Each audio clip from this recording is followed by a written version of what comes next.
Bugünkü konuklarımız Sayın Ali Rıza İşbek ve Oryal Ünver. Savarona Yatı kitabını konuşacağız kendileriyle. Hoş geldiniz efendim. Hoş bulduk. Teşekkürler. Hemen Merhabalar. hemen sorularımıza başlayalım o zaman. Peki. Sayın Ali Rıza İşbek, öncelikle sizi tanıyabilir miyiz? Deniz kuvvetlerinde hangi görevlerde bulundunuz? Tekrar merhabalar. 1980 Deniz Harp Okulu mezunuyum. Mezuniyetten sonra çeşitli donanma gemilerinde görev yaptım. Deniz Harp Akademisi mezuniyetinden sonra kurmay görevlerinde bulundum. E, Yine Amerika Kurmay Koleji'nde Newport, orada eğitim gördüm. Türkiye'de de yine farklı kara birlikleri ve deniz birlikleri diyeyim. Donanma Komutanlığı olsun, Genelkurmay Başkanlığı olsun karargah görevlerini icra ettim. En son İstanbul Deniz Müzesi Komutanlığını 4 sene süreyle yerine getirdikten sonra da emekli oldum. Peki hangi rütbeyle emekli oldunuz? Albay rütbesiyle. Ama siz kendinizi çok böyle sıradanmış gibi tanıttınız. Siz çok çok güzel şeyler yapıyorsunuz emeklilikten sonra. Bildiğim kadarıyla müze ve sergi faaliyetlerinize devam ediyorsunuz, değil mi? Doğrudur. Tabii en son Deniz Müzesi Müdürlüğü komutanlığını icra etmiştim. Zaten emekli olduktan sonra hemen bir iki hafta içerisinde kendi şirketimi kurdum. Çünkü görevdeyken çok teklif geliyordu. Bize yardımcı olun diye müzelerden, müzecilerden. Tabii görevdeyken bunu yapmanız imkansız. Sonuçta devlet memurusunuz. Dolayısıyla şirketimi kurarak ondan sonra sergi düzenlenmesi, müze açılması, yani anahtar teslim müze kuruyorum. Dolayısıyla bu faaliyetleri yoğun olarak icra ettim. Hem yurt içinde hem yurt dışında, e, yurt dışında dahi müze açtık, öyle diyeyim. Türkiye'de yine birçok müzeye yapımcı, kurucu, küratör, proje koordinatör olarak imza attık. 24 müze projesi, yaklaşık az bir rakam değil. Yine yurt dışında 15'ten fazla sergi, Türkiye'deki sergiler zaten 40'ın üzerinde olmuştur. Tabii bunlar hepsi tematik sergiler. Yani böyle bir resim sergisi değil. Tamamen belli bir tema üzerindeki sergiler. Bunun yanında kitap çalışmalarımız var. Yine deniz tarihi üzerinde. Halen de devam ediyoruz. İşte Savunan'ın kitabı da zaten bunlardan bir tanesi. Peki. Sayın Oryal Ünver, sizi tanıyabilir miyiz? Siz deniz kuvvetlerinde hangi görevlerde bulundunuz? Efendim, ben 1968'de Deniz Harp Okulu'ndan mezun oldum.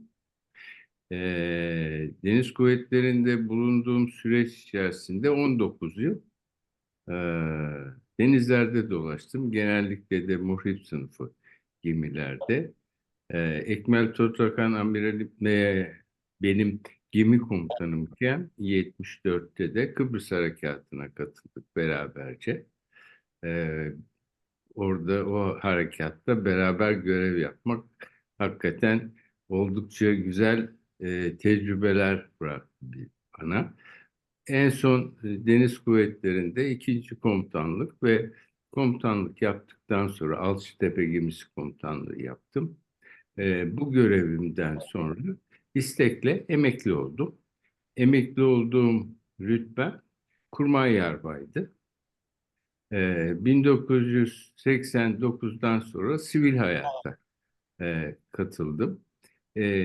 Şu anda sivil hayatım askerlik hayatımdan fazla oldu. Halen çalışıyorum.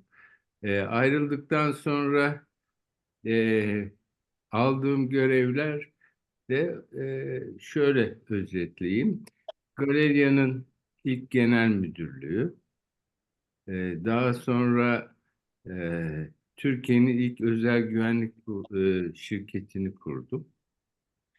94 yılında 5 şirket vardı. Onları bir araya getirip Özel Güvenlik Derneği kurdum. 16 sene bu derneğe çeşitli aralarla başkanlık yaptım.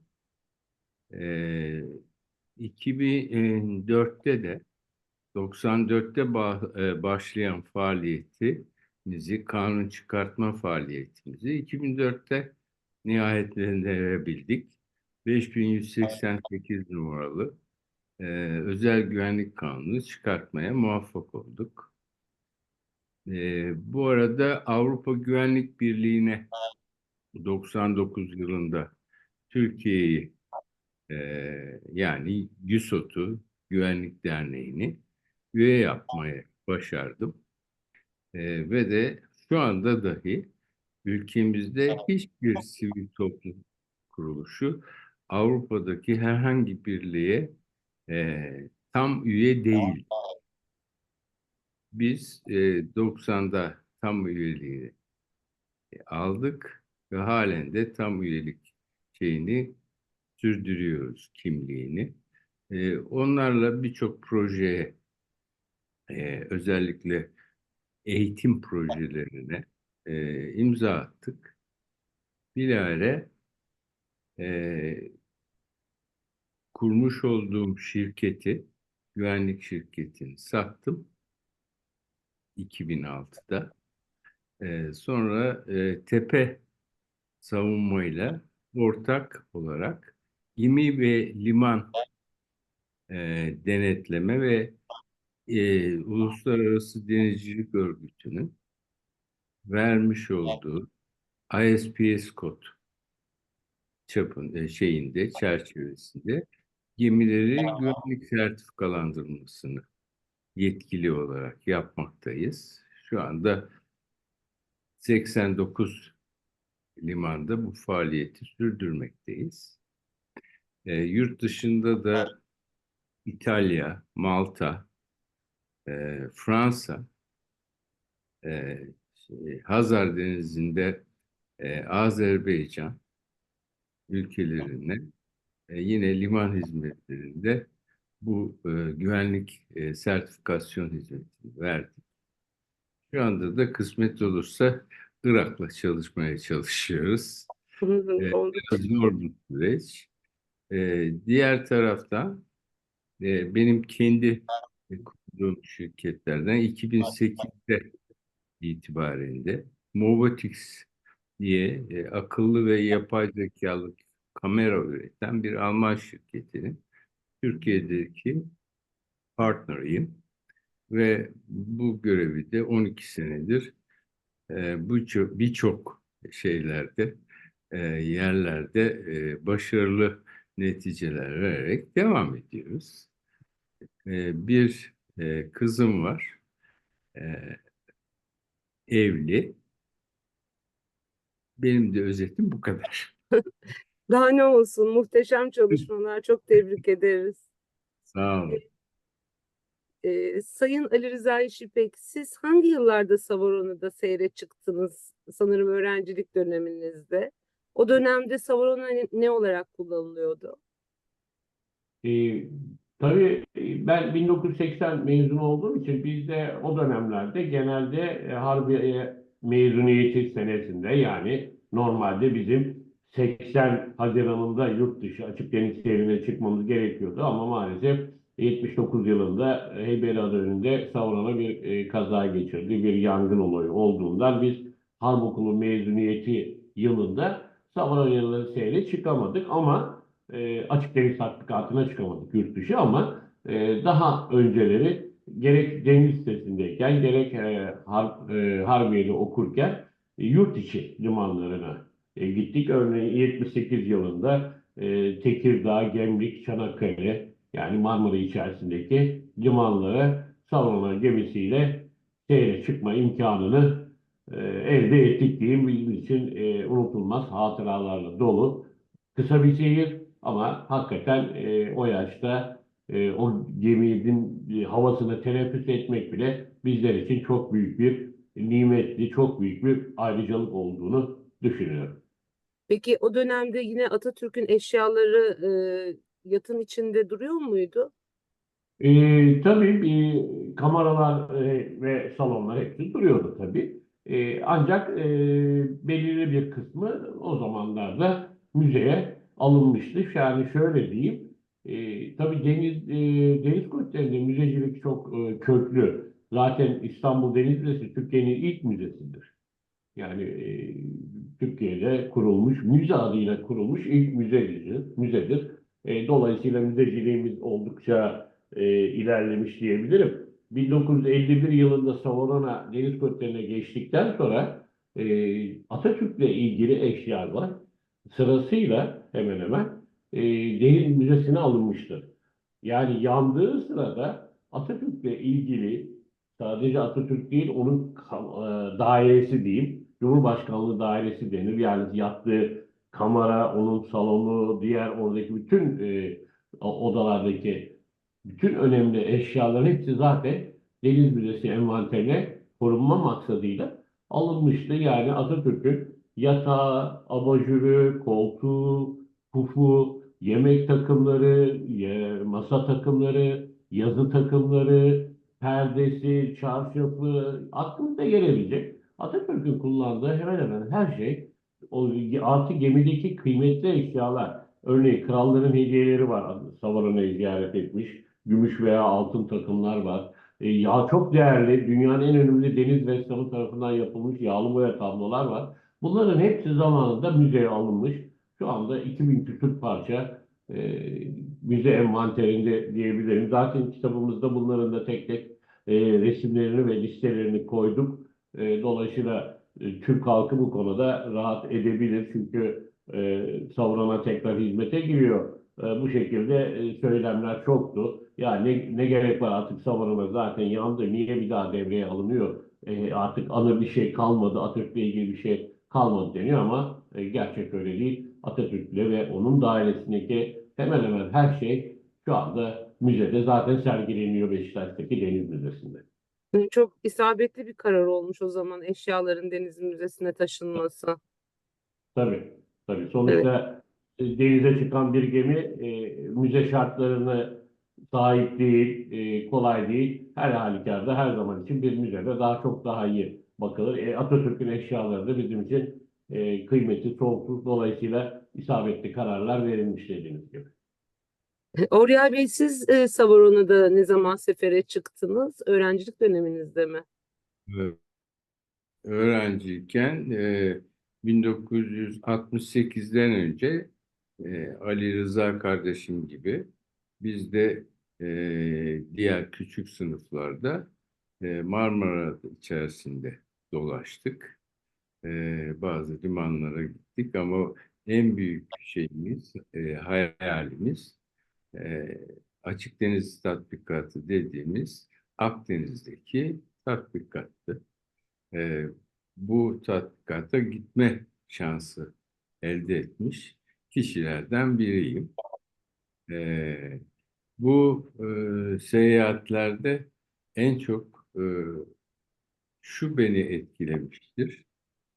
O gittiğimiz limanlardan ilk gittiğimiz liman İskenderiye'ydi ve Mısır'ın İsrail'le olan savaşından sonraki çöküntülerini görme, bir savaşın ülkedeki insanları ve ülkeyi nasıl ettiğini çok rahat küçük yaşta ben bunları izleme imkanına sahip oldum.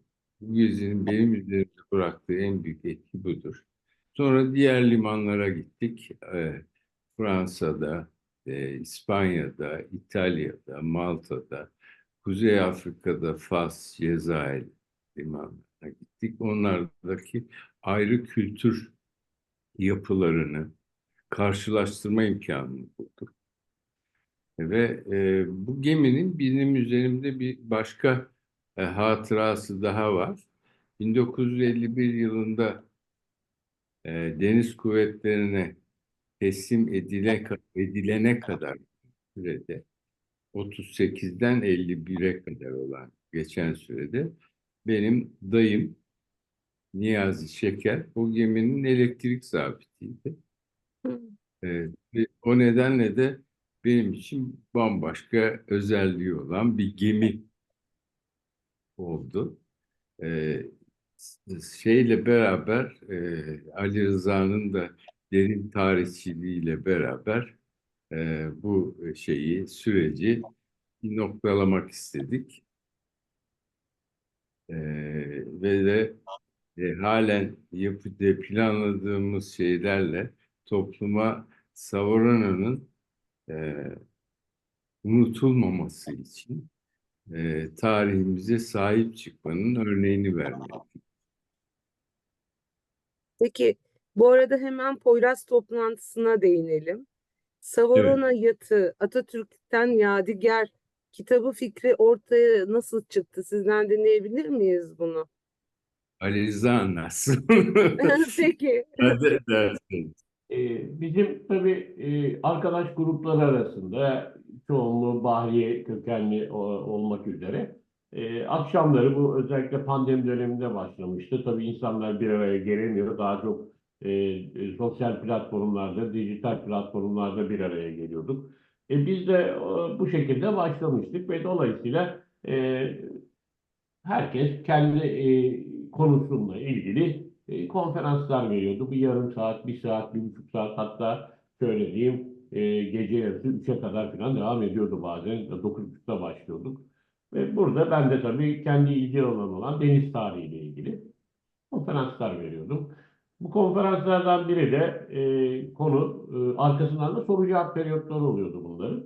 İşte müze gemiler, eski Yavuz kruvazörü ya da Nusret gemisi ya da Hamidiye, bizim ünlü deniz sahilindeki gemileri niye jilet olduğu, niye müze olmadığı şeklindeydi. Konu öyle açılınca arkadan tabii Savorona gündeme geldi. Ya Savorona o zamanlar daha Deniz Oteli'ne devredilmemişti. e, Deniz Kıyıları'na ait İstanbul Tersanesi'ne, ama Cumhurbaşkanlığına bağlıydı ve geleceği şüpheliydi. Ne olacak? Kullanılmıyor, bakım yapılmıyor. Dolayısıyla artık kaderine terk edilmiş bir vaziyetteydi. Dedik ki biz tamam, bunlar elimizden gitti. Artık Nusret yok, Yavuz yok, Hamidiye yok. Ama elimizde hiç olmazsa dedik Savarona var, Atatürk'ün yadigarı. Bunu biz kurtarmalıyız. Bu müze olmalı, bu yaşamalı, yok olmamalı, kaderine terk edilmemeli diye aramızda konuştuk. Bu şekilde bir fikir birliği oldu. Tabii sonuçta biz bir yetkimiz yok, sonuçta bir görevimiz yok. Bireyleriz sonuçta, bir kurumları temsil etmiyoruz. Bir Cumhurbaşkanlığını temsil etmiyoruz, Deniz Kuvvetleri'ni temsil etmiyoruz. Öyle bir yetkimiz yok. Ama ne yapabiliriz? Bir sivil bireyler olarak en azından dedik bunu bir kamuoyunda farkındalık oluşturabiliriz.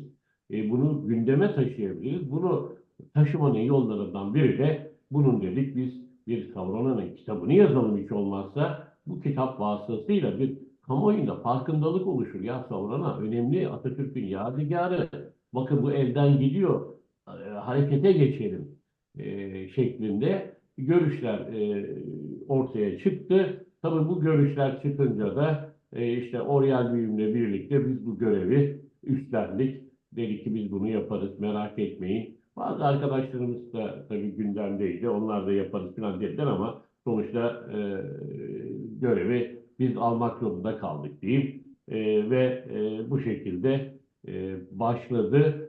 Mutluyuz çünkü daha kitabımız basılmadan 1-2 ay önce de Savarona Deniz Kuvvetleri'ne devredildi. Yani daha biz aslında kitabı basmadan önce aslında isteğimizi kavuştuk. Yani görevimizi başardık diyebilirim. Amacımız oydu, de yok olmamasıydı. Hakikaten Deniz Kuvvetleri'ne verildi. Deniz Kuvvetleri hemen havuza aldı. Bakımlarını bitirmek üzere, işte yakında da havuzdan inecek ve tekrar eğitim gemisi olarak tarihi misyonuna kaldığı yerden bekleyebilirim. Bu müthiş bir haber. Evet. Evet, Çok sevindiren bir gelişme hakikaten. evet. Dediğim gibi görevimizi fazlasıyla yapmış olduk. O yüzden mutluyuz, gururluyuz her şeyden önce. E, Yapamazsınız, edemezsiniz diyenler de oldu, ama başardık. Daha hala da devam ediyoruz. Yani sadece o kitapla bırakmadık. Peşini devam ettiriyoruz. İnşallah bundan sonrası da işte anlatır Oryal Bilim'de, işte Marş'tı, belgeselde bunları devam ettireceğiz. Süper. Oryal Bey, Savorona Atatürk'ten Yadigar kitabının araştırma süreci ve yazımıyla ilgili olarak neler söyleyebilirsiniz? Hangi kaynaklardan yararlandınız? Kitabın hazırlanma sürecinde karşılaştığınız zorluklar nelerdi? Ne kadar sürdü ve bu kadar belge ve bilgi nasıl bir araya getirildi? İnanılmaz bir belge var kitabın içinde. Bak bak bitmiyor.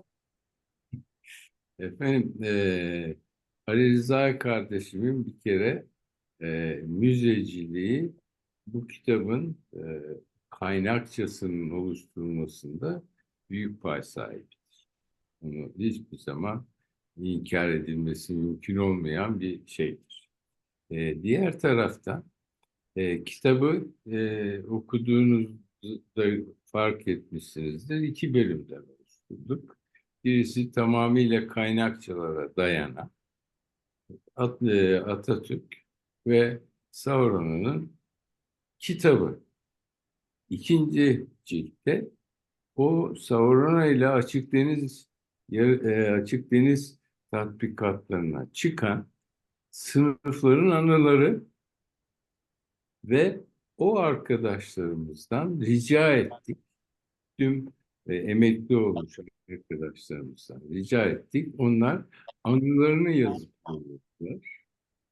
Artı ellerindeki mevcut şeyleri yolladılar, resimleri. Bir anda böyle elimizde e, 3000'i aşkın kitap oldu. Kitap diyorum, pardon, resim oldu. Belge. Evet, o resimleri teker teker inceleyip hangilerinin kitaba basılabilir kalitede olduğunu yaptık, tespit ettik. Ve burada yine Ali Rıza'nın büyük payı vardır. O daha önceki kitaplarındaki başarısını ve tecrübelerini yine bu kitabın hazırlanmasına aktardı. Ve bu kitabı oluşturduk. E, Birinci kitap için hakikaten üniversitelere kaynak kitabı olacak şekilde belgelerle oluşturduk. Bu belgelerin bizim toplamamız hem Deniz Kuvvetleri'nin bize katkısı oldu bu konuda, hem de Deniz Müzesi'nin katkısı oldu. Bir de kendi arşivlerinden bazı fotoğraflarından bazı belgelerin fotoğraflarını çekmiş olan arkadaşlarımızı gönderdi. Böylece kitap güzel bir şekilde bezendiğini söyleyebilirim. Kesinlikle çok kıymetli bir kitap olmuş. Ali Rıza Bey, kitabın yayınlanma sürecindeki gelişmelerden biraz bahsedebilir misiniz? Siz neler yaşadınız? E, tabii ki bizim için kitabın hazırlanmasında kilit kurum tabii ki Deniz Kuvvetleri Komutanlığı'ydı. Deniz Kuvvetleri Komutanlığı'nın desteği olmadan bu kitabın hazırlanma aşamasında zaten bilgilerin tamam eksiksiz olması açısından desteği çok önemliydi. Sağ olsun Kuvvet Komutanı Ercüment Tatlıoğlu da bu desteğimizi ve desteği bizden esirgemedi. Hakikaten her konuda destek verdi. Çünkü dediğim gibi biz şehirleri yazacaktık. Sauron'un 1951'den bu yana olan tüm faaliyetlerini deniz kuvvetlerinden almamız gerekiyordu. Herkes de tamam seyre çıkanlar tarihleri belki hatırlayabiliyorlar ya da limanlar ama bunlar net değil. Sonuçta 1951'den bahsediyoruz. 51'de seyre çıkan insanlar şu anda hayatta değil. Yani 70'te küsur sene öncesinden bahsediyoruz. Dolayısıyla Deniz Kuvvetleri sağ olsun bize arşivleri açtı. Bizim Deniz Kuvvetleri'nin arşivleri Dalahan'dadır. Oradaki Savaran'ın jurnalleri ki bir geminin en kesin net kayıtları jurnallerdedir, gemi jurnallerindedir. Çünkü o gemi jurnallerine her şey işleniyor. Yani şu saatte şuraya kalktık, şu limana vardık, şu kadar şeyi yaptık. Gemiyle ilgili ne varsa orada net olarak tutulur. Bunlar dolayısıyla Deniz Kuvvetleri tarafından bize iletildi. Bu bizim için çok önemliydi. Artık elimizde tamamen net bilgiler, net tarihler ve rakamlar bulunmaktaydı. Bu kritik bir aşamaydı bizim için. Daha sonra kitabın tabii basım aşaması geldi. Basım aşamasına geldiğimizde hatta Deniz Kuvvetleri buna önce de çok daha büyük basmak istiyordu. Hatta biz dedik ya bu kadar büyük basmayalım. Taşınmıyor sonra. Çünkü deniz daha önceden biliyorum ben müze komutanlığı yaptığımda çok büyük fazla sayıda prestij kitabı basmıştık. Ama belli bir oranın şeyin büyüklüğün üstünde bastığınızda hakikaten taşımak zor oluyor. 8-9 kiloluk kitaplar oluyor. Dedik bu öyle olmasın. Yani önce kuvvet bu kadar büyük kitap istedi. Kuvvet komutanı özellikle bizzat. Lütfen dedi bunu büyük basalım. Ki kendileri basacaktık tabii. Dedik ki ne olur basmayın, hem yazık çok büyük bir para hem de taşıması ve kütüphanenize bile yerleştirmeniz oldukça zor oluyor. Dolayısıyla biraz küçülttük, şu andaki boyutları istedik ve onun üzerinde çalışmaya başladık. Tabii biz başlarken bunu kitabın ilk sayfasına da yazdık. 2023 yılının bizim için bir önemi vardı. Deniz Harp Okulu'nun 250. kuruluş yıl dönümüydü. Yani 1773'te kurulan Deniz Harp Okulu'nun 250. kuruluş yıl dönümüydü. Biz kitaba başladığımızda hedeflerimizden biri de buydu. Biz bunu 250. kuruluş yıl dönümü anısına çıkaracağız diye.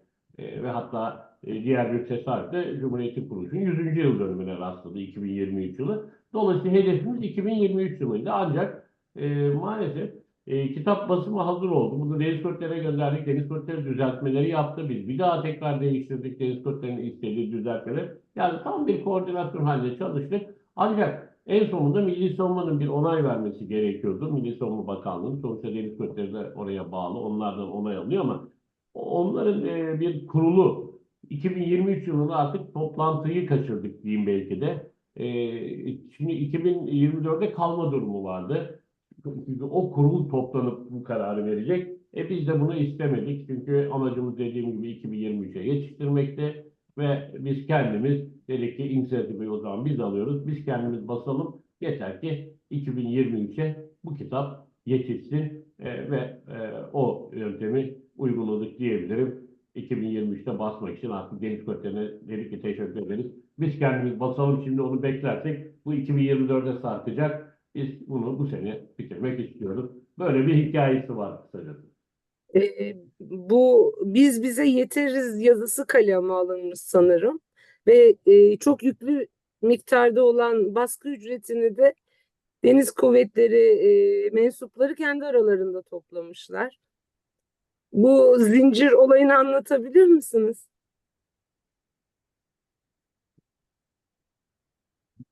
Şeye bana mı sordunuz yoksa Ali Rıza'ya mı? Ben Hiç mi fark söyleyeyim? etmez. Hanginiz isterseniz.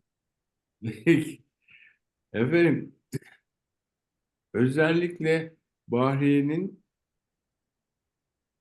köklerine sahip çıkma ve de ananeleriyle e, bu Bahriye'nin büyüklüğünü sağlama gibi bir çok güzel temele dayalı şey vardır, yapısı vardır. Bu yapının bu gemiye sahip çıkacağı ve de bu yapı için hazırlanmış bir kitabın basılması için her şeyi yapacağını zaten biz kafamızda vardı. Ve de yazdığımız yazıyı biz ortak olarak yazdık. Hepimizin bir katkısı vardır bu yazıda.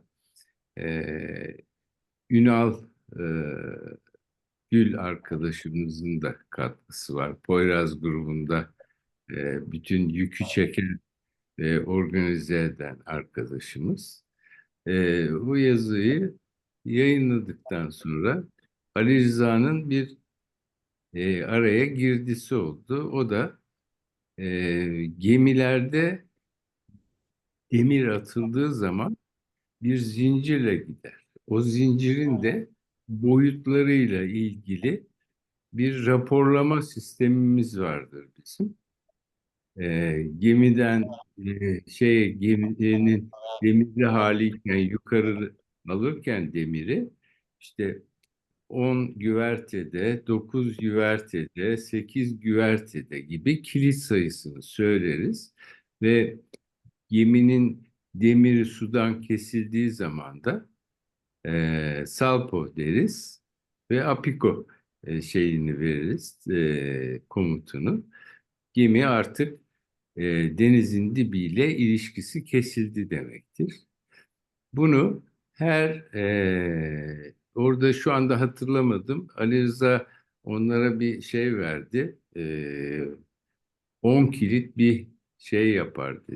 10 bakla bir kilit yapar diye ve bunlar parayı topladıkça hedefi de o şeyi koyduk. Ona böldük. 9 güvertede, 8 güvertede yayınlarını e, toplam 7 günde biz demiri aldık ve seyre hazır hale geldi. Ondan sonraki süreçte de matbaaya gittik. Matbaayı zaten bu para toplama işleminde araştırmasını yapmamıştık. Daha önceden kitabı hazırlarken yapmıştık. Matbaada bize güzel bir jest yaptı. Onun da adını söylemek lazım. Hüseyin kardeşimiz, Ünal kardeşimiz. Bu kitabın güzel basılmasına neden oldu. Ee, Hüseyin Ünal kardeşimiz. O da kendi malı gibi bu işe sahip çıktı. Sonra parayı topladıktan zaten parayı toplarken de Ali Rıza ve ben bu paranın toplanmasını kendimiz istemedik. Bir ayrıca Ayhan Yıldızer diye bir arkadaşımızdan rica ettik. Bir heyet kurdu, 3 kişilik heyet. O heyetin 3 kişilik e, bankada hesap açmasıyla 3 imzalı bu bağışlar orada toplandı. O bağışı toplayan arkadaşlar masraflarını da matbaanın direkt olarak onlar ödediler ve hesabı kapattık. Süper. Yani Deniz Kuvvetleri'nin, askeriyenin müthiş organizasyon yeteneğini burada da görüyoruz aslında. Evet, Tam bir doğru. organize iş yani. İyi Evet. organize. Evet.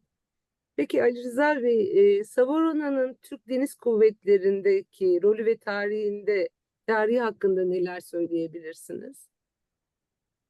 Tabii Savrana'nın 1938'de alınmış bir gemi, bir Amerikalı sahibi var. Ondan alınıyor ve daha sonra işte önce Atatürk yatı, daha sonra da Cumhurbaşkanlığı yatı olarak 1951 senesine kadar kullanılıyor. Ancak Atatürk'ten sonra ilginç bir şekilde Savrana'nın durumu tartışmalı hale geliyor Türkiye'de. Niye tartışmalı hale geliyor? Bir kere İsmet İnönü pek kullanmak istemiyor. Nedense. E, Normalde Cumhurbaşkanlığı yatı halen Atatürk'ten sonra da ama hiçbir zaman İnönü Savrona'yla bir yurt dışı gezisi yapmıyor. Savrona'yı sadece bir iki yurt içi gezisinde kullanıyor. Bir de Savrona'yı bir vasıta motoru gibi diyeyim ben. Ankara'dan e, İzmit'e geliyor. İzmit'ten Savarona İsmet İnönü'yü alıyor, İstanbul'a getiriyor. Sadece o maksatla kullanılıyor. Hatta Yunan kralı Türkiye'yi ziyaret ediyor. Gemiyle geliyor. Savaroyla dolaşıyor. Yine Savaroyla geziyor Yunan kralı eşiyle birlikte. Çok memnun oluyor. Çok güzel bir program. Tabii devletler arası, uluslararası ilişkilerde daha sonra bu ziyaretin iadeyi ziyaret olması lazım.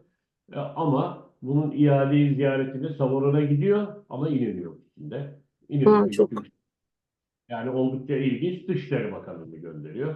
Yani kralın davetine Dışişleri Bakanı cevap veriyor. Tabii bu o normalde uluslararası ilişkilerde pek uygun bir husus değil ama öyle o zamanlar uygun görülmüş diyebilirim. Tabii daha sonra aslında Celal Bayar Cumhurbaşkanı kendisi zaten denizci olduğu için yani sivil olarak yatçı öyle diyelim. Denizi seviyor, yelkenleri seviyor. En çok kullanan Cumhurbaşkanı o hakikaten. Her yere hemen hemen Savrona'ya gitmiş. Misafirlerini ağırlamış. Yine o dönemde şöyle diyeyim ben işte Fransız Cumhurbaşkanı De Gaulle'den tutun da Alman Cumhurbaşkanı Maraşal Tito, Tunus Cumhurbaşkanı ya da Libya Kralı aklınıza gelen İran Şahı, Pehlevi ve eşi Süreyya, Prenses Süreyya.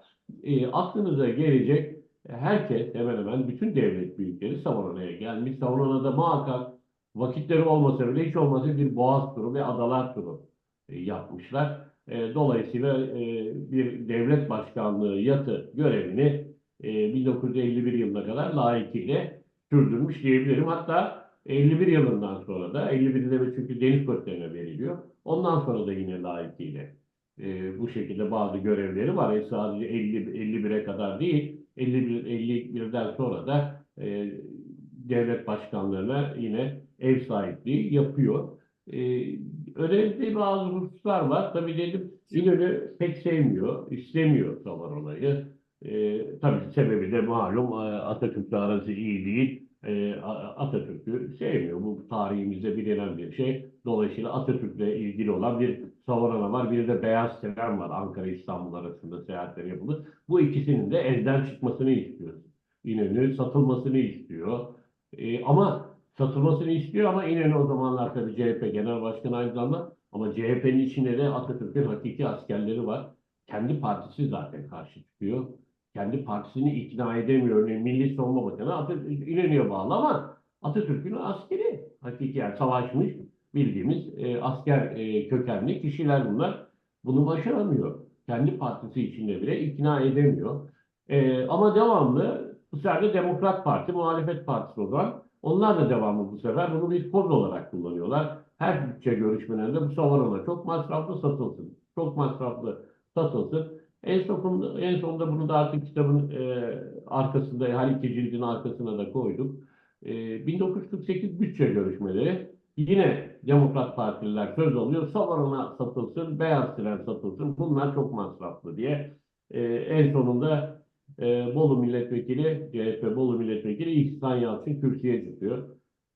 Arkadaşlar diyor, burada dedi, diyor bir Atatürk'ün yadigarını satmaktan bahsediyoruz, elden çıkarmaktan bahsediyoruz. Ben bundan çok büyük üzüntü duyuyorum. Eğer bunları konuşacaksak buranın yeri burası değil diyor. Konuşmak isteyen varsa bu konuyu dışarı çıksın diyor. Ben orada onunla konuşacağım diyor. Tabii kimse cesaret edemiyor. Dışarı çıktıkları zaman İhsan Yalçın'ın nasıl bir reaksiyon göstereceğini az çok anlıyorlar. Ve en sonunda İhsan Yalçın diyor ki meclis kürsüsünden bakın diyor biz gerekirse diyor gömleğimizi satarız, canımızı feda ederiz. Yine de bu Savorona'yı sattırmayız. Bu böyle biline diyor. İhsan Yalçın bu bütçe görüşmelerinde Türkiye Büyük Millet Meclisi'ndeki Savarona ile ilgili dediğim gibi bu tartışmalara noktayı koyacaktır. Aynen şu sözlerle meclis zabıtlarında hala vardır bu sözler. Şu şekilde ifade etmiştir. Arkadaşlar bir Atatürk eğer bu millete bu yatın ağırlığınca altın masrafı tahmin etse dahi onun masraflarını sırtımızdaki gömleği satarak, bütün varlığımızı vererek, seve seve ödemeyi kendimize bir vicdan borcu biliriz, zevk biliriz, canımızı veririz. İşte bu sözler Savarana'nın artık bir daha sonsuza kadar meclis gündemine satılması veya devreden çıkartılmasıyla meclis gündemine gelmemesini sağlamıştır. Günümüze kadar da bu devam etmiştir. İnşallah Atatürk'ün yadigarı Savarana yatımız sonsuza kadar öncelikle eğitim gemisi olarak sonra da müze gemisi olarak yaşamını sürdürecek. Oryal Bey, Savarona'nın Türk toplumu ve siyasi atmosferinde tartışmalara yol açan satın alma ve kullanım süreçleri hakkında ne düşünüyorsunuz? Ben özellikle siyasi olarak bu geminin kullanılması konusunda karşıyım bu söze. Çünkü siyasi olarak ancak bunu ülkeler arasındaki ilişkilerde kullanılabilir. Bu ki biz de öyle kullandık. Limanları ziyaret ederek, bu limanlarda bayrak göstererek, içindeki öğrenci arkadaşlarımızın sahillerdeki biriken toplumla bilgi ve görgü alışverişi yapmaları bu bizim toplumumuza da büyük şeyler katar ve katmıştır da. E, Bu geminin bugün 1951'den sonraki kullanımı tamamıyla deniz kuvvetlerinin astsubay, subay, lise öğrencilerine çeşitli zamanlarda vermiş olduğu eğitimler hakikaten bu arkadaşlarımızın, genç arkadaşlarımızın ufkunu açmıştır. Bunlardan biri de benim. Harpten çıkmış bir ülkeye gittik ilk liman olarak. İsrail Savaşı'ndan yeni ateşkes ilan edildikten sonra İskenderiye Limanı'na o savaşın vermiş olduğu hüzünü, bu dağınıklığı, o perişanlığı, bu hakikaten benim hayatım boyunca zihnimde kazınmış bir çerçevedir. Bundan sonra gittiğimiz diğer limanlarda, Kuzey Afrika limanlarında ve Avrupa limanlarında gördüğümüz insanlar değişik kültürlerin beraber yaşamak, değişik değişik kültürlerle beraber yaşamak, onların hayatlarıyla ilgili bilgiler toplamak bize ileriki hayatımızda da çok büyük şeyler kattı. Deniz kuvvetleri hakikaten özellikle dış ilişkiler konusunda e, küçük yaşlardan başlayarak bazı devlet erkanıyla beraber olma ve o yaşamın çevreye yansımasını e, yakinen izlemiştir. Örnek vereceğim. E, Bir deniz subay adayı e, bir kralla aynı masada da yemek yiyebilmektedir. Bu hakikaten çok güzel bir tecrübedir genç yaşlar için. Onun için bunun siyasi kısmı tamamıyla dış ilişkilerdir diyelim ve sorunuza bu şekilde cevap vermiş oldum. Peki Ali Rıza Bey, sanırım kitap İngilizceye de çevrilecek. Bir de Savarona ile ilgili bir marş hazırlanıyor. Pul faaliyetleri var. Bunlar Savarona'nın ölümsüzlüğü için çok önemli faaliyetler. Bu konularda neler anlatabilirsiniz? Tabii biz iki cilt olarak kitabı hazırladık, basıldı. Ama bu baktık ki çok büyük ilgi gördü. Dediğimiz gibi bunu sadece önce Bahriyelilerle paylaşmıştık. Dolayısıyla pek sivildeki arkadaşlarımızla, kurumlarla paylaşmamıştık. Özellikle finansmanın konusunda ama böyle bir talep oldu. Dolayısıyla bundan sonra ne yapabiliriz? Öncelikle dedik ki İngilizcesini yapalım. Oriel büyüğümün kardeşi sağ olsun Amerika'da yaşıyor. Harika bir İngilizceyle bunlar İngilizceye tercüme edildi. Bitmek üzere öyle diyeyim. Bir grafik tasarım var. Ondan sonra kısa sürede de baskıya gireceğini tahmin ediyorum. E, Yine aynı şekilde pool ilk gün zarfı çalışmaları devam ediyor. Onu da 1 Temmuz'da çıkarmayı planlıyoruz. Aynı şekilde marş, bir Savrana marşı bestelendi. Özgür Kıyat tarafından Atilla Kıyat Paşa'mızın oğlu. Bu da oldukça bizim için değerli. Tabii bu faaliyetlerle bundan sonra belki bir belgesel mutlaka yapmak istiyoruz. Bunun ekibini, senaryosunu, hikayesini yazarak, tabii finansmanını bularak bir şekilde bunu ilerletmek istiyoruz. Bu şekilde ancak topluma mal edebiliriz, görünürlüğü arttırabiliriz.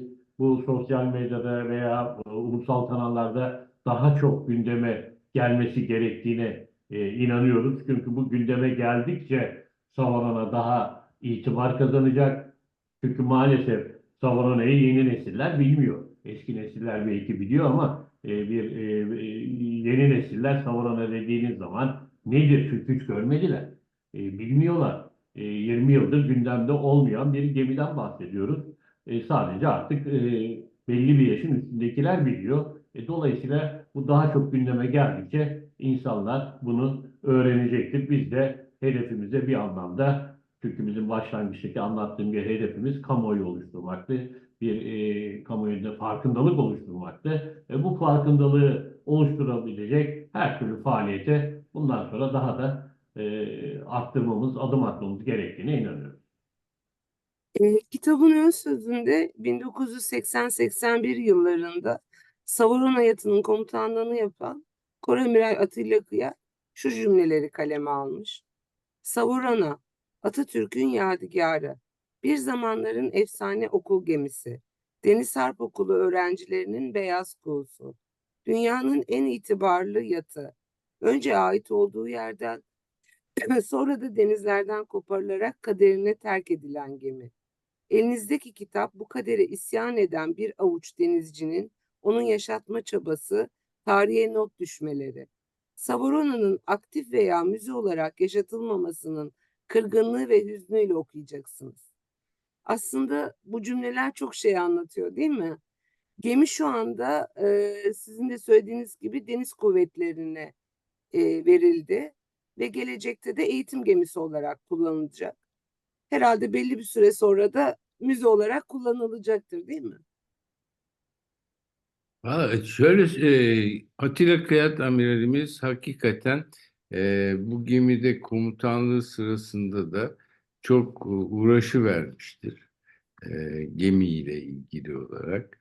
Ama bu geminin sonraki dönemlerde atıl kalması 20 sene kadar atıl kalması hem dış siyaset açısından hem Bahriye'de yetişen arkadaşlarımızın eğitimleri böyle bir güzellikte görmemeleri ve o geminin yarattığı limanlardaki yarattığı e, atmosferi tatmamaları için tatmadıklarından büyük bir eksiklik olarak değerlendiriyorum. Tekrar eğitim gemisi olarak bu faaliyetlere devam etmesi muhteşem bir olay bence. E, Bundan sonra servise girdikten sonraki öğrenciler faydalanacaktır. Ancak eninde sonunda bu gemi hizmetten ayrılacaktır. Hizmetten ayrılması, bir geminin hizmetten ayrılmasının nedeni tamamıyla elektrik kablolarının ömrünü tamamlanmasıyla bağlantılıdır. Örneğin bu gemide e, dünyayı 2 defa kabloyla dolaşacak kadar kablo vardır. Bu nedenle bu kabloların değiştirilmesi zaten yeni gemi yapmaktan çok daha pahalıya mal edecek. E, Zamanında bu gemiyi hazırlayıp halkın e, ziyaret etmesini sağlayacak bir ortam yaratarak müze haline getirilmesi e, çok güzel geleceğe, e, milli değerlere, tarihi anılarımıza sahip çıkma bakımından örnek olacaktır. Biz de bu örneği yaratmak için çaba gösteriyoruz. E, Bizden başka arkadaşlar da yapabilirdi ama bu konu bize nasip oldu. Biz götürüyoruz. E, Ömrümüzün ve yettiği kadar bu iş için uğraşacağız. Eminim ki bizden sonra bu bayrağı taşıyacak birçok pırıl pırıl arkadaşımız vardır. Biz ilk yapmanın ve örnek olmanın gururunu yaşıyoruz. Peki 20 yıldır Savorona nerede tutuluyordu? 20 yıldır İstanbul Tersanesi'nde bir tane iskelede bağlı duruyordu. Öyle hangi kuruma? Tabii 20 yıl demeyelim onu. 10 yılı orada geçti. Ee, karar aldı hükümet. Bu gemiyi sivil bir armatöre sattılar. Daha doğrusu kiraladılar. Armatör bunu yüzer otel olarak, doğal olarak lüks yat sınıfında kullandı. O da gemiye tamiri için muhteşem paralar yatırıldı. ve de bu gemiyi yüzdürdü. E, Lüks yat kiralama yatı ortamını sağlamak için de gemide büyük tadilatlar yaptı. Ancak sonunda e, bu gemi Deniz Kuvvetleri'ne e, nasip oldu. Bu kısmıyla biz Evet. fazla ilgileniyoruz. Tüm Cumhuriyetçi ve Atatürkçü halkımız adına sizlere çok teşekkür ediyoruz. Çok önemli bir değerimizi tekrar gün yüzüne çıkarttınız, ön plana çıkarttınız. Emeğinize sağlık. Ali Rıza Bey, sizin eklemek istediğiniz bir şey var mı? Yok, teşekkür ederim. Umarım e, hedefimize bu rüyalarımıza biz kavuşuruz. Eğitim gemisi olacak, ona artık kavuştuk. Ondan sonra da inşallah Savanana müze gemisi olarak Atatürk'ün yadigarı sonsuza kadar yaşayacaktır diye ümit ediyoruz, hayal ediyoruz. Umarız bu hayalimiz gerçekleşir. Tekrar her ikinize de çok Öyle. teşekkür ederim.